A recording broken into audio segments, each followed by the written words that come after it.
수술비가 1,000만 원 정도 필요해서. 저희도 사업 대출이 막혀서 정말 빠듯해요. 30년 넘게 홀로 지켜온 작은 식당. 갑작스러운 위암 진단을 받은 김영자에게 마지막 희망은 아들뿐이었습니다. 냉정한 거절. 하지만 며칠 후 아들이 다시 찾아왔습니다. 어머니, 프랜차이즈 본사랑 계약해 드릴게요. 투자금은 전부 우리가 낼게요. 달콤한 제안 뒤에 숨겨진 진실은 무엇일까요? 언니, 이건 단순 명의 이전이 아니에요. 식당 부지 소유권까지 넘기는 조항이 있어요. 70억 재개발 보상금을 노린 치밀한 계획이었습니다. 그 많은 돈을 혼자 어떻게 다 쓰실 거예요? 이미 이 재산은 사회복지재단으로 넘어갔습니다. 과연 영자는 아들의 배신에서 벗어날 수 있을까요? 가족의 탐욕 앞에서 한 어머니가 내린 놀라운 선택의 결말은 무엇일까요? 영상을 끝까지 시청해 주시고 김영자님께 응원의 댓글을 남겨주세요. 그리고 구독과 좋아요는 영상을 만드는데 큰 힘이 됩니다. 김영자는 이른 새벽부터 식당 문을 열었습니다. 70평생을 살아오며 가장 힘든 시간이었습니다. 남편이 세상을 떠난 지 벌써 30년이 넘었지만 여전히 그의 빈자리가 크게 느껴졌습니다. 어머니, 아직도 그 허름한 식당 하고 계세요? 며느리 서미정의 차가운 목소리가 전화기 너머로 들려왔습니다. 아들 박준호와 결혼한 지 15년이 넘었지만 미정은 한 번도 시어머니를 따뜻하게 대한 적이 없었습니다.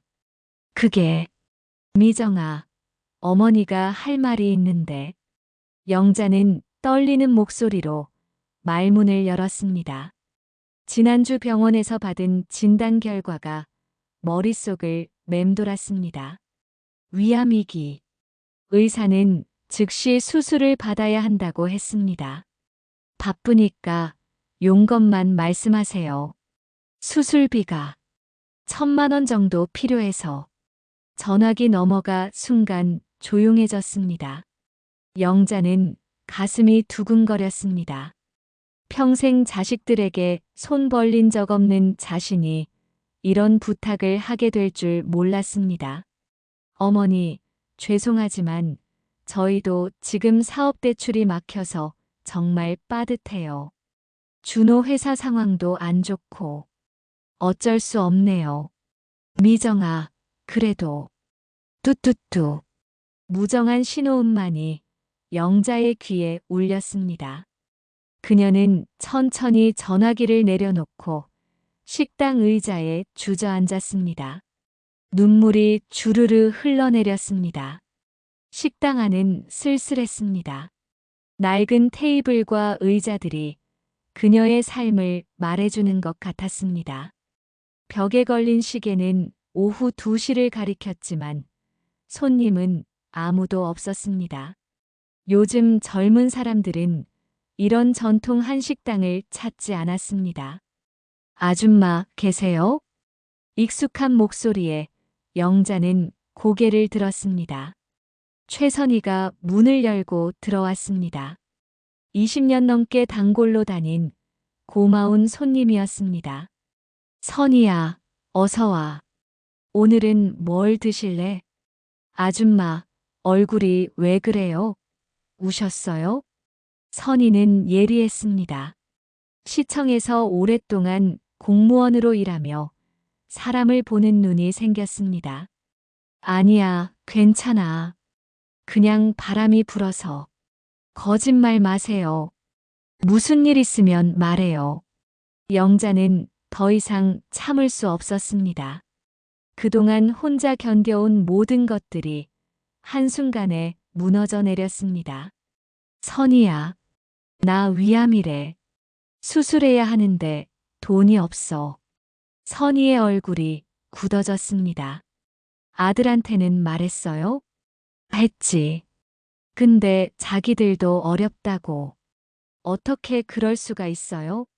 친정어머니가 암 진단받았는데 선희는 분노했습니다. 하지만 영자는 그저 고개를 저었습니다. 괜찮아. 내가 잘못 키운 탓이지. 어려서부터 너무 응성만 받아줬나 봐. 그런 소리 하지 마세요. 아줌마 잘못 없어요. 선희는 영자의 손을 꼭 잡았습니다. 거친 손이었지만 따뜻했습니다. 저녁 무렵 영자는 혼자 식당을 정리했습니다. 오늘도 매출은 형편없었습니다. 이런 식으로는 수술비는커녕 당장 내일 재료비도 걱정이었습니다. 정말 이 식당을 정리해야 하나? 영자는 남편과 함께 시작한 이 작은 공간을 둘러보았습니다. 온갖 추억이 담긴 곳이었습니다. 아들이 어렸을 때 숙제하던 구석진 테이블, 남편이 마지막으로 앉았던 주방 앞 의자. 하지만 현실은 냉혹했습니다. 병원비는 기다려주지 않았고 아들은 도움을 거절했습니다. 이제 정말 막다른 길에 선 것 같았습니다. 그날 밤 영자는 잠들지 못했습니다. 천장을 바라보며 지난 30년을 되돌아봤습니다. 남편 없이 아들 하나 키우며 식당을 지켜온 세월들.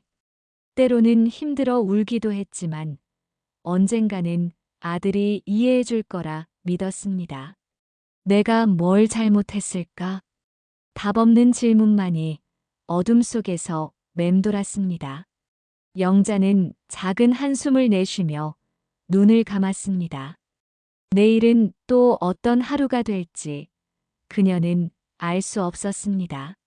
며칠이 지난 후 영자는 식당에서 혼자 점심을 준비하고 있었습니다. 병원에서 받은 진단서를 서랍에 넣어두고는 했지만 자꾸만 신경이 쓰였습니다. 수술 날짜가 다가올수록 마음이 무거워졌습니다. 어머니, 갑작스러운 목소리에 영자는 고개를 들었습니다. 아들 준호가 미정과 함께 식당 문을 열고 들어왔습니다. 오랜만에 보는 아들의 모습이었습니다. 준호야, 미정아. 어쩐 일이야? 영자의 얼굴에 희미한 미소가 떠올랐습니다.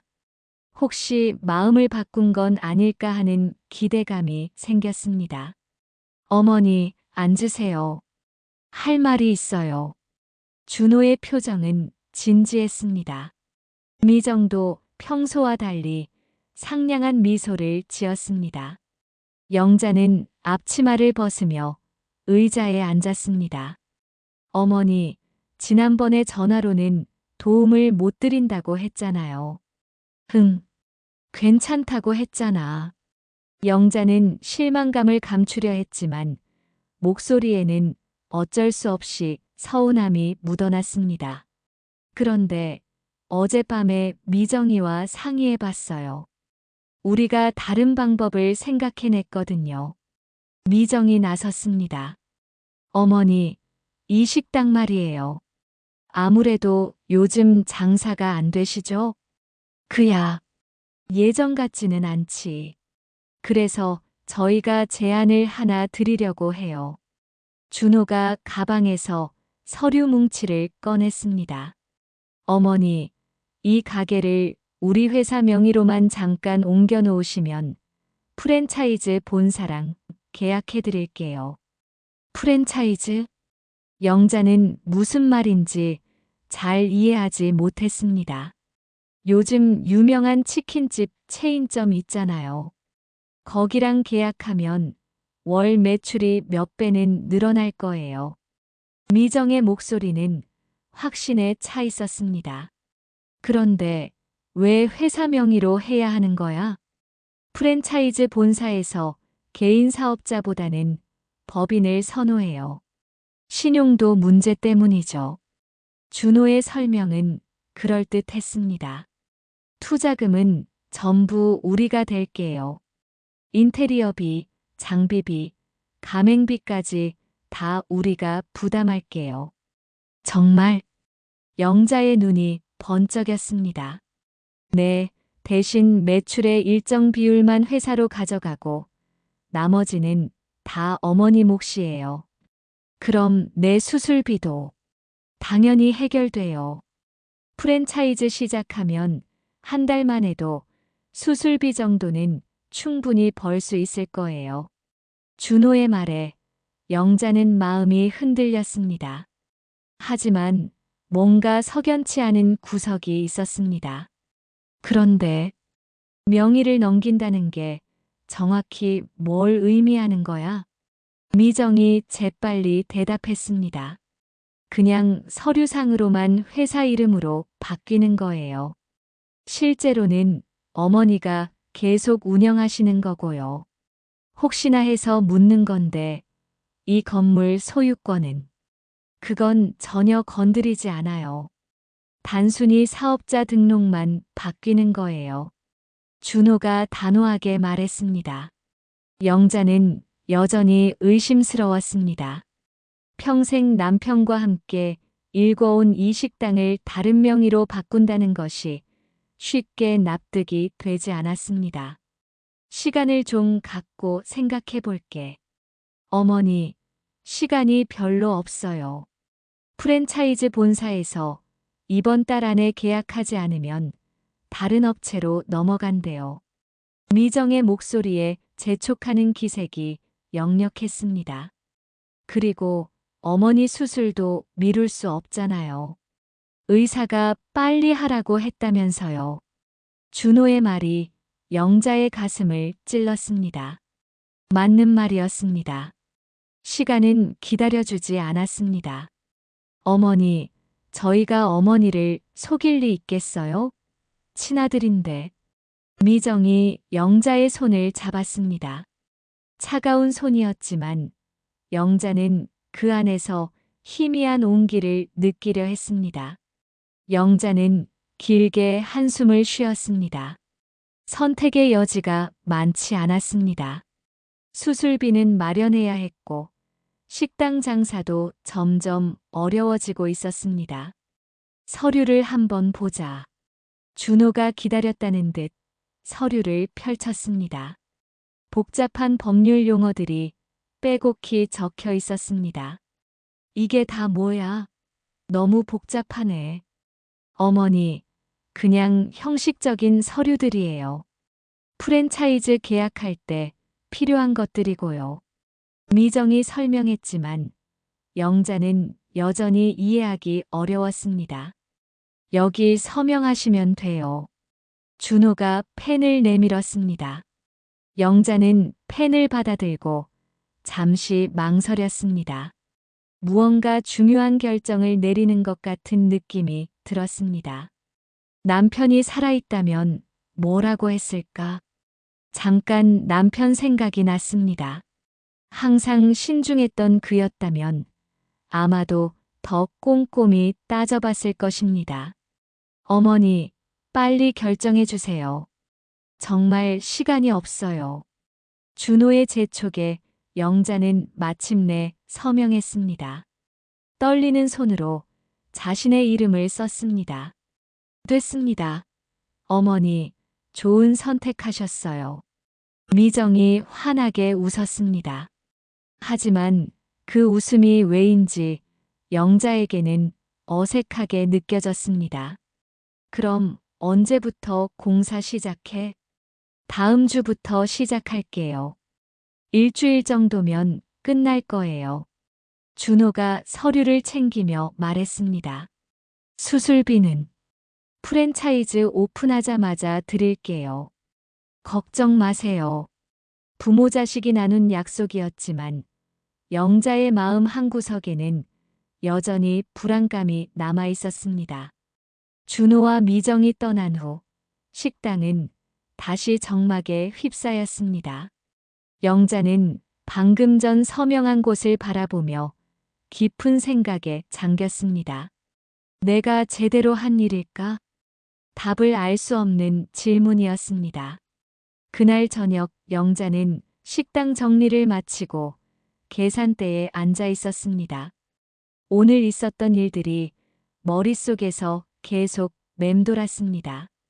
아들과 며느리가 가져온 서류들, 그리고 자신이 서명한 그 순간이 자꾸만 떠올랐습니다.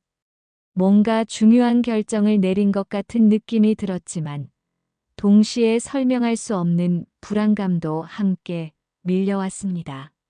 창밖으로는 어둠이 내려앉고 있었습니다. 평소 같으면 벌써 문을 닫았을 시간이었지만 오늘은 왠지 집에 가기가 싫었습니다. 혼자 있으면 자꾸만 이상한 생각들이 들 것 같았습니다. 아줌마, 아직 안 가셨네요? 익숙한 목소리에 영자는 고개를 들었습니다.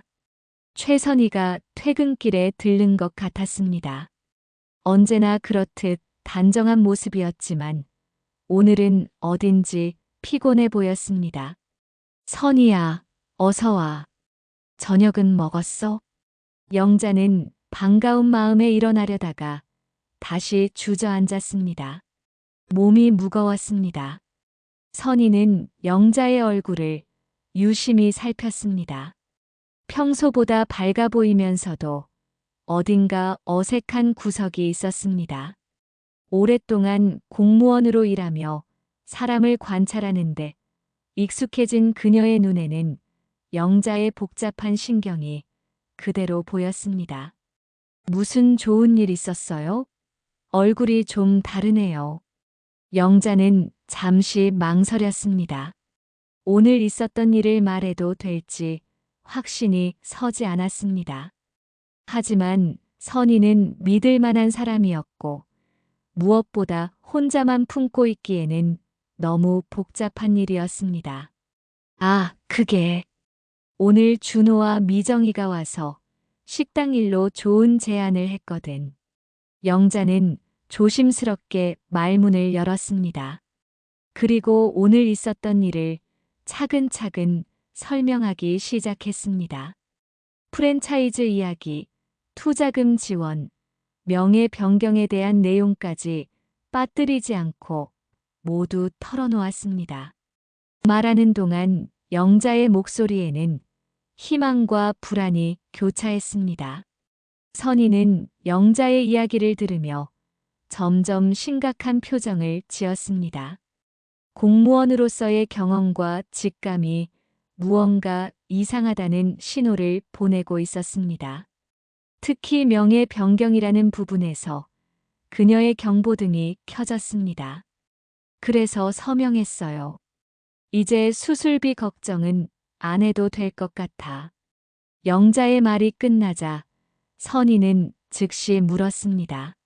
아줌마, 그 서류 아직 가지고 계세요? 영자는 고개를 끄덕이며 서랍으로 향했습니다. 서류를 찾는 동안 선희는 마음의 준비를 했습니다. 자신의 예감이 틀렸기를 바랐지만 경험상 이런 경우는 대부분 문제가 있었습니다. 영자가 서류를 꺼내 건네자 선희는 그것을 받아들고 즉시 꼼꼼히 읽기 시작했습니다. 법률 용어들이 빼곡히 적혀 있었지만 공무원으로서 각종 계약서를 다뤄본 경험이 있던 그녀에게는 이해할 수 있는 내용이었습니다. 처음 몇 줄을 읽어내려가던 선희의 얼굴이 급격히 굳어졌습니다. 그녀가 우려했던 것보다 상황이 훨씬 심각했습니다. 이것은 단순한 사업자 등록 변경이 아니었습니다. 아줌마. 선희의 목소리에는 충격과 걱정이 뒤섞여 있었습니다. 왜? 뭔가 문제라도 있어? 영자의 가슴이 철렁 내려앉았습니다. 선희의 표정만 봐도 좋지 않은 소식이라는 것을 알 수 있었습니다. 선희는 천천히 서류의 특정 부분을 가리켰습니다. 그곳에는 부동산 소유권 이전에 관한 사항이라는 제목 아래 복잡한 법률 용어들이 나열되어 있었습니다. 이거 단순한 명예 이전 계약이 아니에요. 영자는 선희가 가리키는 부분을 보려 했지만 작은 글씨들이 눈에 잘 들어오지 않았습니다. 더욱이 법률 용어들은 이해하기 어려웠습니다. 선희는 차분하지만 명확하게 설명했습니다. 이 계약서에 따르면 식당의 사업자 등록뿐만 아니라 건물과 땅의 소유권까지 준호의 회사로 넘어간다는 것이었습니다. 영자가 이해했던 것과는 완전히 다른 내용이었습니다. 영자의 얼굴이 새하얗게 변했습니다. 손이 덜덜 떨리기 시작했고 숨쉬기도 어려워졌습니다. 남편과 함께 평생 일궈온 터전이 한순간에 남의 것이 되어버린다는 사실을 받아들이기 어려웠습니다. 그럼 이 식당이 내 것이 아니게 된다는 말이야? 영자의 목소리는 떨림으로 가득했습니다. 믿고 싶지 않았지만 선희의 설명은 명확했습니다. 선희는 영자의 충격을 이해했습니다. 하지만 지금은 절망에 빠져 있을 때가 아니었습니다. 문제를 해결할 방법을 찾아야 했습니다. 아직 늦지 않았어요. 계약서에 문제가 있다면 무효화할 수 있을 거예요. 선희는 영자를 위로하면서도 다시 한번 서류를 자세히 살펴보았습니다. 뭔가 허점이 있을 것이라는 희망을 품고 있었습니다. 영자는 의자에서 일어날 수도 없을 정도로 충격을 받았습니다. 배신감과 분노, 그리고 자책감이 한꺼번에 밀려왔습니다. 어떻게 자신의 아들이 이런 일을 할 수 있는지 이해할 수 없었습니다. 어떻게 내 아들이 나한테 이럴 수가 있지? 눈물이 주르르 흘러내렸습니다. 평생 믿고 의지했던 아들에게 이런 배신을 당한다는 것이 현실로 받아들여지지 않았습니다. 선희는 계속해서 서류를 분석했습니다. 그러던 중 이상한 부분을 발견했습니다. 계약 상대방이 준호 개인이 아니라 준호 명의의 회사로 되어 있었는데 이 회사의 실체가 의심스러웠습니다. 아줌마, 여기 좀 이상한 부분이 있어요. 선희는 희망적인 목소리로 말했습니다. 만약 계약 상대방인 회사에 문제가 있다면 계약 자체를 무효화할 수 있을지도 몰랐습니다. 그때 영자의 휴대폰이 울렸습니다. 준호에게서 온 문자였습니다. 내일부터 공사를 시작하니 며칠 동안 식당 문을 닫아달라는 내용이었습니다. 너무나 성급한 진행이었습니다. 선희는 이 모든 상황이 계획적이라는 확신을 갖게 되었습니다. 하지만 아직 포기하기는 이르다고 생각했습니다. 내일 당장 시청에 가서 해당 회사의 실체를 확인해 보기로 했습니다. 며칠이 지난 후 영자는 선희와 함께 시청 민원실에 앉아 있었습니다. 준호 회사의 사업자 등록 현황을 확인하려고 왔지만 결과를 기다리는 동안 마음이 불안했습니다. 선희는 동료 공무원들에게 부탁해서 빠른 처리를 요청했지만 그래도 시간이 걸렸습니다. 아줌마, 너무 걱정하지 마세요. 뭔가 실마리가 나올 거예요. 선희가 영자의 손을 다독이며 위로했습니다. 하지만 영자의 마음은 여전히 무겁기만 했습니다. 지난 며칠 동안 식당 문을 닫고 집에만 있으면서 온갖 생각이 들었습니다. 혹시 자신이 너무 예민하게 반응하는 건 아닐까? 아들을 의심하는 자신이 나쁜 어머니는 아닐까 하는 자책감도 들었습니다. 그때 담당 직원이 서류를 들고 다가왔습니다. 표정이 심상치 않았습니다. 조회 결과가 나왔는데요. 좀 특이한 점이 있네요. 직원은 서류를 펼치며 설명하기 시작했습니다. 준호 명의로 등록된 회사는 실제로 존재했지만 설립된 지 불과 한 달밖에 되지 않았다는 것이었습니다. 더욱이 사업 목적이 부동산 임대업으로 되어 있어서 음식점 프랜차이즈와는 전혀 관련이 없었습니다. 영자는 이 말을 듣고 더욱 혼란스러워졌습니다. 아들이 왜 거짓말을 했는지 이해할 수 없었습니다. 그럼 프랜차이즈 이야기는 다 거짓말이었다는 건가요? 선희가 대신 물었습니다. 직원은 고개를 끄덕였습니다. 적어도 이 회사로는 프랜차이즈 사업을 할 수 없어 보입니다. 영자는 충격에 말을 잃었습니다. 자신의 아들이 계획적으로 자신을 속였다는 사실이 점점 명확해지고 있었습니다. 시청을 나온 후 영자와 선희는 근처 카페에 앉았습니다. 영자는 커피 한 모금도 마시지 못하고 멍하니 앉아 있었습니다. 아줌마, 이제 확실해졌네요. 준호 씨가 의도적으로 속인 거예요. 선희의 말에 영자는 고개를 떨어뜨렸습니다. 인정하고 싶지 않았지만 더 이상 부정할 수 없는 상황이었습니다. 그때 선희의 휴대폰이 울렸습니다. 시청 동료로부터 온 급한 전화였습니다.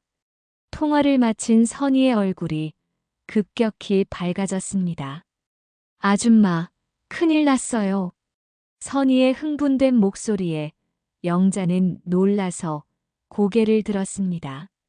무슨 일이야? 방금 시청에서 발표가 났는데 아줌마 식당이 있는 그 거리가 도시재개발 핵심 상권으로 지정됐대요. 영자는 무슨 말인지 이해하지 못했습니다. 재개발이라는 말은 들어봤지만 자신과 무슨 관련이 있는지 알 수 없었습니다. 선희는 급히 설명했습니다. 시에서 추진하는 대규모 재개발 사업에 영자의 식당이 위치한 상권이 포함되었다는 것이었습니다. 이 지역은 향후 상업지구로 개발될 예정이었고 기존 건물 소유주들에게는 상당한 보상금이 지급될 예정이었습니다. 보상금이 얼마나 되는데? 영자가 조심스럽게 물었습니다. 정확한 금액은 아직 나오지 않았지만 소문으로는 최소 70억 이상이라고 해요.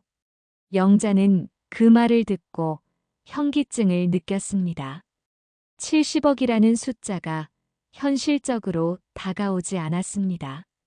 평생 1,000만 원도 한 번에 만져본 적 없는 자신에게는 상상할 수 없는 금액이었습니다. 그럼 우리 식당도? 네, 당연히 포함되죠. 아줌마가 그 땅의 소유자니까요. 하지만 곧 선희와 영자는 심각한 문제를 깨달았습니다.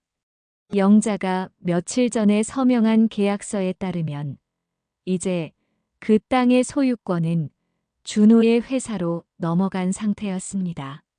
잠깐. 그럼 보상금은 누가 받게 되는 거야? 영자의 목소리가 떨렸습니다. 법적으로는 현재 소유자인 준호 씨 회사가 받게 될 거예요.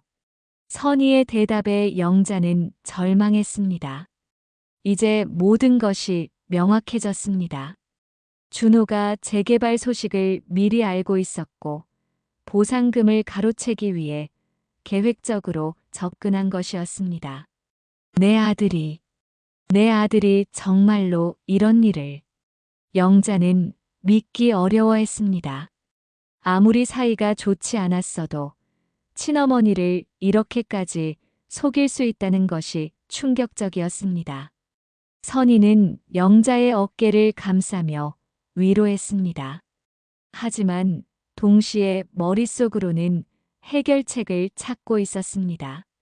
아직 포기하기에는 이르다고 생각했습니다. 아줌마, 아직 끝난 게 아니에요. 계약서에 하자가 있다면 무효화할 수 있어요. 하지만 이미 서명을 해버렸는데 기망에 의한 계약이라면 취소할 수 있어요. 준호 씨가 거짓 정보를 제공해서 아줌마를 속인 거니까요. 선희의 말에 영자는 희미한 희망을 품었습니다. 하지만 법적 절차가 복잡할 것이라는 걱정도 동시에 들었습니다. 그때 영자의 휴대폰이 울렸습니다. 준호에게서 온 전화였습니다. 영자는 떨리는 손으로 전화를 받았습니다. 어머니, 공사가 내일부터 본격적으로 시작돼요. 혹시 필요한 물건이 있으시면 미리 빼놓으세요. 준호의 목소리는 평소와 다름없이 차분했습니다. 마치 아무 일도 없었다는 듯이 말하는 그의 태도에 영자는 더욱 분노했습니다. 준호야. 네, 어머니. 혹시 네가 재개발 소식을 미리 알고 있었던 건 아니지? 전화기 넘어가 잠시 조용해졌습니다. 그 침묵이 영자에게는 답이었습니다. 어머니, 무슨 말씀이세요? 저희는 그냥 어머니를 도우려고 한 거예요. 준호의 목소리에는 여전히 변화가 없었습니다. 하지만 영자는 이제 그 평온함 뒤에 숨겨진 계산을 느낄 수 있었습니다. 전화를 끊은 후 영자는 길게 한숨을 쉬었습니다. 자신이 키운 아들이 이런 사람이 되었다는 사실이 가장 아팠습니다. 돈보다도 배신감이 더 큰 상처가 되었습니다. 선희는 영자의 마음을 이해했습니다. 하지만 지금은 감정에 빠져 있을 때가 아니었습니다. 하루라도 빨리 대응해야 영자의 권리를 지킬 수 있었습니다. 아줌마, 내일 당장 변호사를 만나봐요. 시간이 없어요. 영자는 고개를 끄덕였습니다. 이제 더 이상 아들을 믿을 수 없다는 것을 깨달았습니다. 자신의 권리를 지키기 위해서는 법적 대응이 필요했습니다. 다음 날 오후 영자는 식당에서 혼자 앉아 있었습니다. 아침부터 변호사 사무실을 다녀온 후 마음이 더욱 복잡해졌습니다. 변호사는 계약 무효화 가능성이 있다고 했지만 시간이 오래 걸릴 수 있다고 경고했습니다. 그 사이에 재개발 절차가 진행되면 상황이 더욱 복잡해질 수 있다는 것이었습니다. 식당 문이 열리는 소리에 영자는 고개를 들었습니다. 준호와 미정이 들어오고 있었습니다. 평소와 달리 두 사람의 표정이 어둡고 초조해 보였습니다. 아마도 재개발 소식이 공개된 것 때문일 것이라고 영자는 짐작했습니다. 어머니, 준호가 큰 소리로 불렀습니다. 목소리에 다급함이 묻어났습니다. 미정도 따라 들어오며 어색한 미소를 지었지만 눈빛은 차가웠습니다. 왜 그래? 무슨 일이야? 영자는 일부러 모르는 척했습니다. 이들이 어떤 반응을 보일지 궁금했습니다. 준호는 갑자기 무릎을 꿇고 바닥에 앉았습니다. 미정도 따라서 고개를 숙였습니다. 갑작스러운 행동에 영자는 당황했습니다. 어머니, 죄송합니다. 정말 죄송해요. 준호의 목소리에 눈물이 섞여 있었습니다. 하지만 영자는 그 눈물이 진짜인지 의심스러웠습니다. 뭘 죄송하다는 거야? 저희가 어머니께 거짓말을 했어요. 미정이 떨리는 목소리로 말했습니다. 평소의 당당한 모습과는 완전히 달랐습니다. 영자는 냉정하게 두 사람을 바라봤습니다. 이제야 진실을 말하려는 것 같았지만 이미 늦었다는 생각이 들었습니다. 재개발 소식을 미리 알고 있었어요. 그래서 프랜차이즈 이야기를 꾸며낸 거예요. 준호의 고백에 영자는 가슴이 철렁했습니다. 예상했던 일이지만 직접 듣고 보니 더욱 충격적이었습니다. 우리 회사가 정말 어려운 상황이에요. 빚이 너무 많아서 파산 직전이에요. 미정이 울먹이며 설명했습니다. 그들의 사업이 실패하면서 빚더미에 앉게 되었고 재개발 보상금이 유일한 희망이었다는 것이었습니다. 그래서 내 식당을 가로채려고 한 거야? 영자의 목소리는 차갑고 단호했습니다. 어머니, 저희는 정말 어머니밖에 없어요. 도와주세요. 준호가 무릎으로 기어서 영자에게 다가왔습니다. 하지만 영자는 물러났습니다. 보상금 전부는 아니에요. 절반만. 아니, 3분의 1만 주셔도 돼요. 제발이요. 미정도 간절한 표정으로 애원했습니다. 영자는 두 사람을 내려다보며 복잡한 감정을 느꼈습니다. 한편으로는 불쌍하다는 생각도 들었지만 다른 한편으로는 배신감과 분노가 더 컸습니다. 너희들이 나한테 어떤 짓을 했는지 알고 있어? 영자의 목소리가 떨렸습니다. 어머니 아버지와 평생 일궈온 이 터전을 속임수로 빼앗으려고 했잖아. 어머니, 내가 죽으면 어차피 너희들 것이 될 텐데 왜 이렇게까지 했어야 했지? 영자의 질문에 준호와 미정은 대답하지 못했습니다. 사실 그들에게는 영자의 죽음을 기다릴 시간이 없었습니다. 당장 빚을 갚지 못하면 모든 것을 잃을 상황이었습니다. 어머니, 정말 죄송해요. 저희가 잘못했어요. 준호가 계속 사과했지만 영자의 마음은 돌아서지 않았습니다. 너희들 때문에 내가 얼마나 고생했는지 알아. 변호사도 만나고 법적 절차도 알아보고. 영자의 말에 두 사람의 얼굴이 더욱 창백해졌습니다. 영자가 이미 대응을 시작했다는 것을 깨달았기 때문입니다. 어머니, 그럼 계약을 취소하시는 건가요? 미정이 불안한 목소리로 물었습니다. 당연하지. 거짓말로 속여서 한 계약이 유효할 것 같아?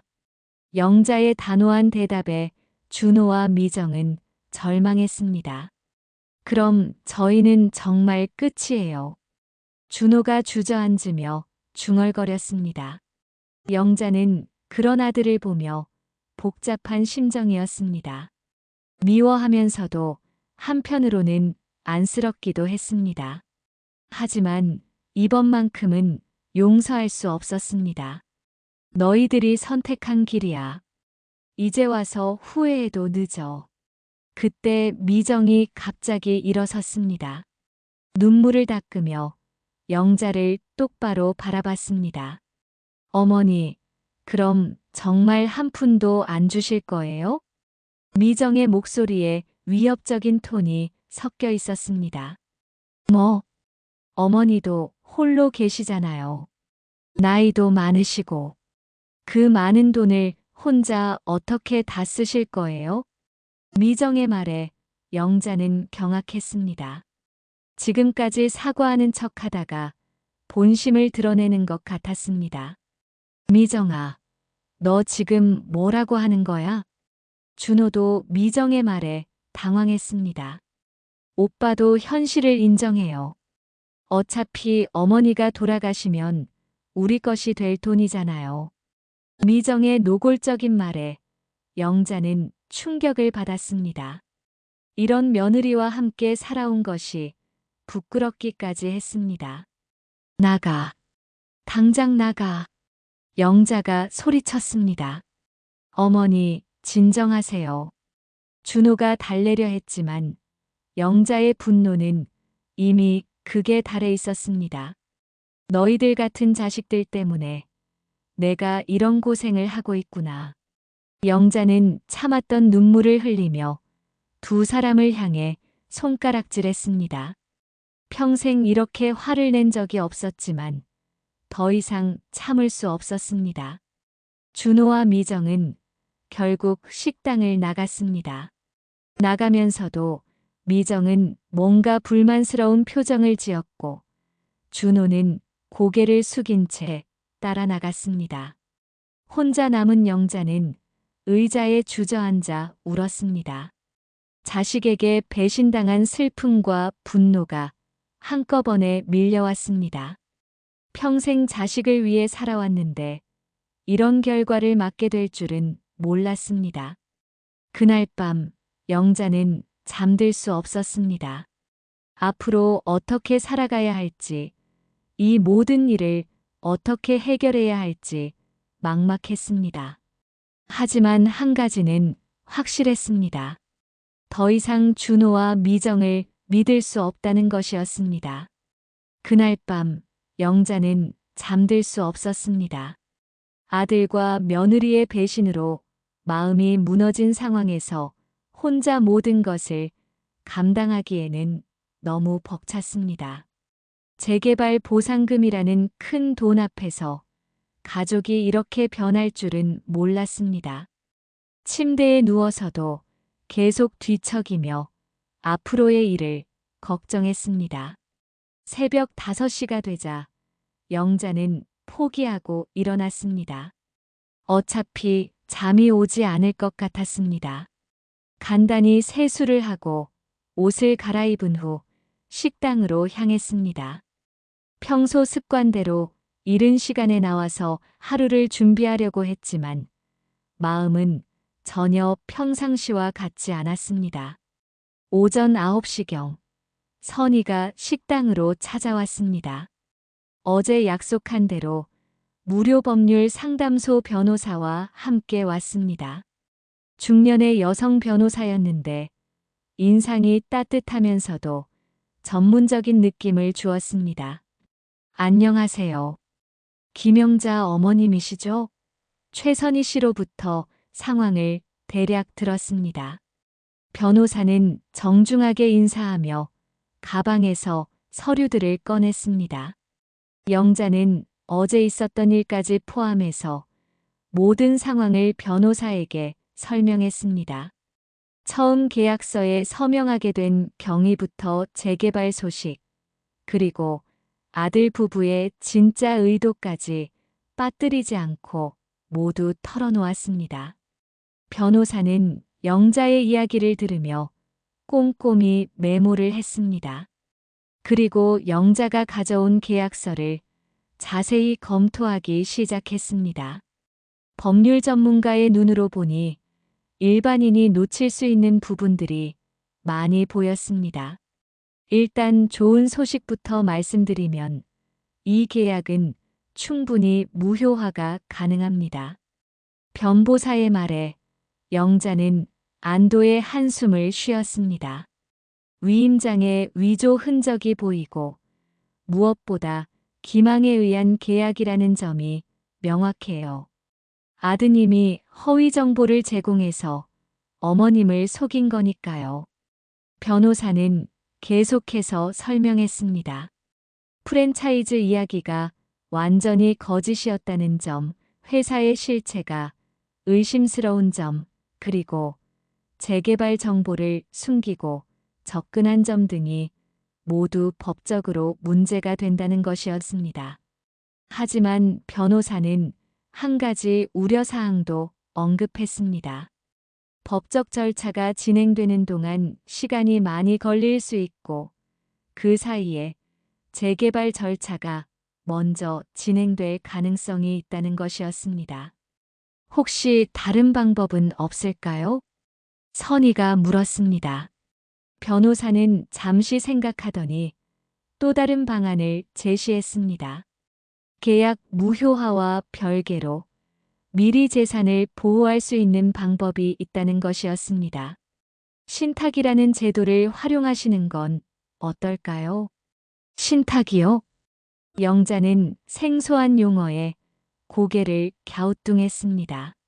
변호사는 신탁 제도에 대해 자세히 설명해 주었습니다. 재산을 신뢰할 수 있는 기관에 맡겨서 관리하게 하는 제도로 원래 소유자의 의도에 따라 재산을 사용하도록 할 수 있다는 것이었습니다. 특히 사회복지재단과 같은 공익기관에 기부하는 형태의 신탁을 설정하면 법적으로 더욱 안전하게 재산을 보호할 수 있다고 했습니다. 그럼 내 재산이 남한테 넘어가는 건가요? 영자가 걱정스럽게 물었습니다. 형식적으로는 그렇지만 실제로는 어머님의 의도대로 사용되도록 할 수 있어요. 예를 들어 어머님께서 생전에는 계속 그 재산에서 나오는 수익을 받으시고 돌아가신 후에는 어려운 사람들을 돕는 데 사용되도록 할 수 있습니다. 변호사의 설명을 들으며 영자는 깊은 생각에 빠졌습니다. 자신의 재산을 아들이 아닌 다른 용도로 사용한다는 것이 쉽게 결정할 일은 아니었습니다. 시간을 갖고 생각해 보셔도 돼요. 다만 너무 늦으면 안 되니까 며칠 안에는 결정하시는 게 좋겠어요. 변호사가 조언했습니다. 상담이 끝난 후 선희와 영자는 함께 식당에 앉아 이야기를 나누었습니다. 영자의 마음은 여전히 복잡했습니다. 아줌마는 어떻게 생각하세요? 선희가 조심스럽게 물었습니다. 영자는 오랫동안 침묵했습니다. 평생 아들을 위해 모든 것을 준비해 왔는데 이제 그 아들이 자신을 배신했다는 현실을 받아들이기 어려웠습니다. 선희야, 난 정말 어떻게 해야 할지 모르겠어. 영자의 목소리에는 깊은 고민이 담겨 있었습니다. 그날 오후 영자는 혼자 남편의 사진 앞에 앉았습니다. 식당 한 구석에 작게 마련된 재단에는 남편의 영정사진이 놓여 있었습니다. 여보, 나 어떻게 해야 할까요? 영자는 남편에게 말을 걸었습니다. 평소에도 중요한 결정을 내릴 때면 이렇게 남편과 이야기하는 습관이 있었습니다. 우리가 이렇게 힘들게 모은 재산인데 준호한테 주지 않는 게 맞을까요? 하지만 동시에 아들의 배신이 너무 큰 상처가 되었다는 것도 사실이었습니다. 이런 식으로 자신을 속이고 재산을 가로채려 한 아들에게 과연 그 돈을 맡겨도 되는 것일까 하는 의문이 들었습니다. 저녁이 되어서야 영자는 마음의 결정을 내렸습니다. 남편이 살아있다면 분명히 같은 선택을 했을 것이라는 확신이 들었습니다. 평생 어려운 사람들을 도우며 살았던 남편이었기 때문입니다. 영자는 휴대폰을 들고 변호사에게 전화를 걸었습니다. 변호사님, 신탁 절차를 진행하고 싶어요. 전화 너머로 변호사의 놀란 목소리가 들렸습니다. 생각보다 빠른 결정이었기 때문입니다. 정말 확실하게 결정하신 건가요? 네, 확실해요. 영자의 목소리는 단호했습니다. 다음 날 영자는 변호사와 함께 사회복지재단을 찾았습니다. 재단 관계자들은 영자의 결정에 감동했고 그녀의 뜻대로 신탁계약을 체결하기로 했습니다. 신탁계약서에 서명하는 순간 영자는 묘한 안도감을 느꼈습니다. 이제 아들이 아무리 속임수를 써도 자신의 재산을 가로챌 수 없게 되었습니다. 더 중요한 것은 자신의 재산이 정말 필요한 사람들을 위해 쓰이게 된다는 점이었습니다. 계약을 마치고 나오는 길에 영자는 선희에게 말했습니다. 이제 마음이 좀 편해졌어. 선희도 영자의 결정을 지지했습니다. 비록 가족과의 관계는 복잡해졌지만 영자가 올바른 선택을 했다고 생각했습니다. 신탁 계약을 체결한 지 며칠이 지났지만 영자는 아직 아들에게 이 사실을 알리지 않았습니다. 언젠가는 말해야 하겠지만 타이밍을 잡기가 어려웠습니다. 아마도 준호와 미정은 여전히 보상금을 받을 수 있을 것이라고 생각하고 있을 것이었습니다. 영자는 평소처럼 식당에서 하루를 보내고 있었습니다. 하지만 마음 한구석에는 언제 아들이 다시 나타날지 모른다는 불안감이 있었습니다. 지난번 방문 때의 미정의 위협적인 말투가 자꾸만 떠올랐습니다. 오후 2시경 예상했던 대로 준호와 미정이 식당에 나타났습니다. 이번에는 처음부터 표정이 험악했습니다. 지난번처럼 사과하거나 애원하는 모습은 전혀 보이지 않았습니다. 어머니, 다시 한번 말씀드리는데 계약서는 이미 법적으로 유효해요. 준호가 문을 열고 들어서자마자 단도직입적으로 말했습니다. 목소리에는 강압적인 톤이 섞여 있었습니다. 영자는 냉정하게 두 사람을 바라봤습니다. 이제는 더 이상 그들에게 실망하지도 않았습니다. 이미 예상했던 행동이었기 때문입니다. 무슨 소리야? 영자가 일부러 모르는 척하며 물었습니다. 미정이 가방에서 서류를 꺼냈습니다.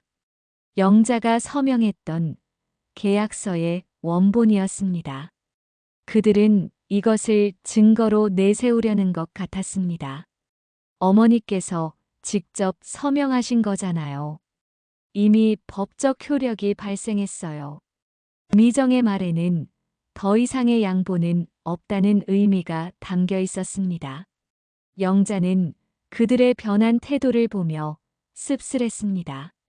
지난번까지만 해도 무릎 꿇고 사과하던 사람들이 이제는 완전히 달라져 있었습니다.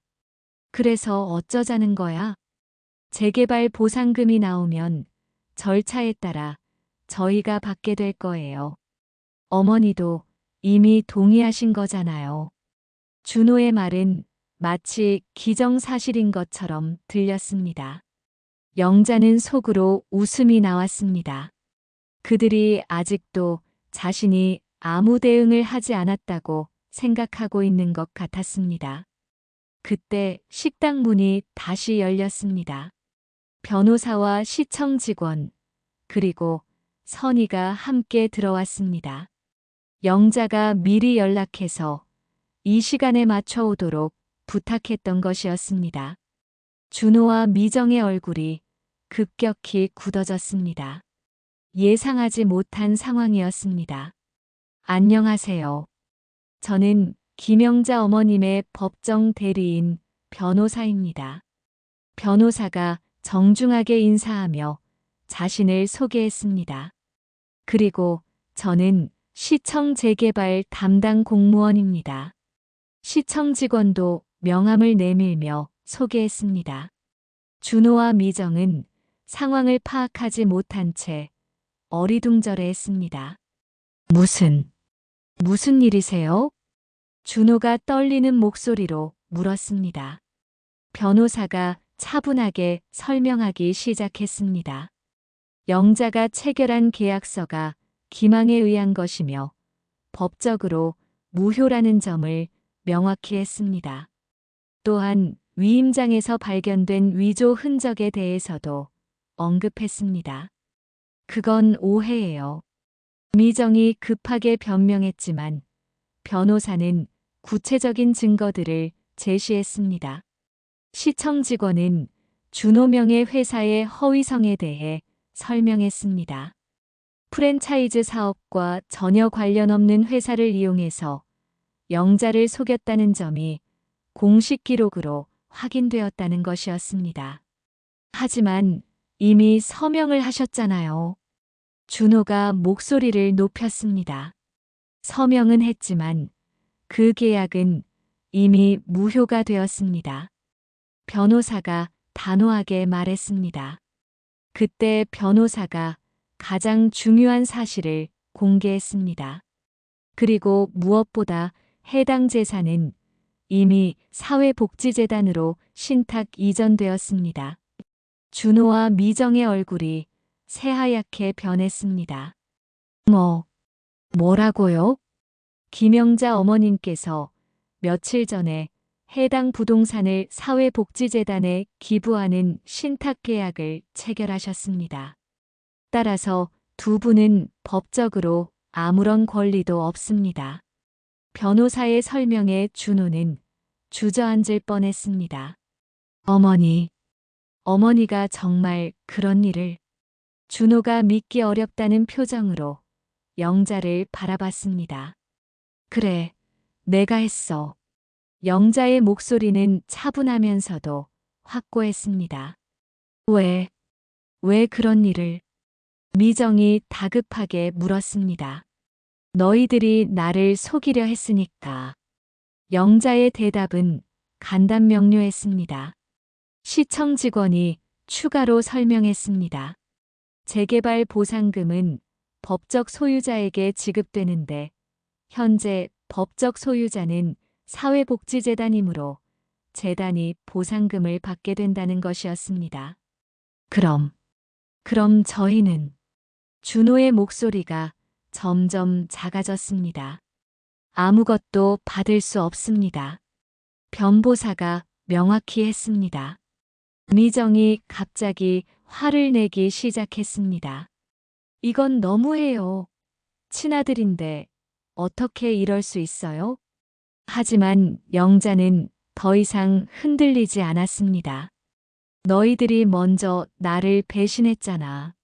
시청 직원이 마지막으로 경고했습니다. 위임장 조작과 기망에 의한 계약 체결은 형사처벌 대상이 될 수 있다는 것이었습니다. 경찰 조사가 시작될 가능성도 있다고 했습니다.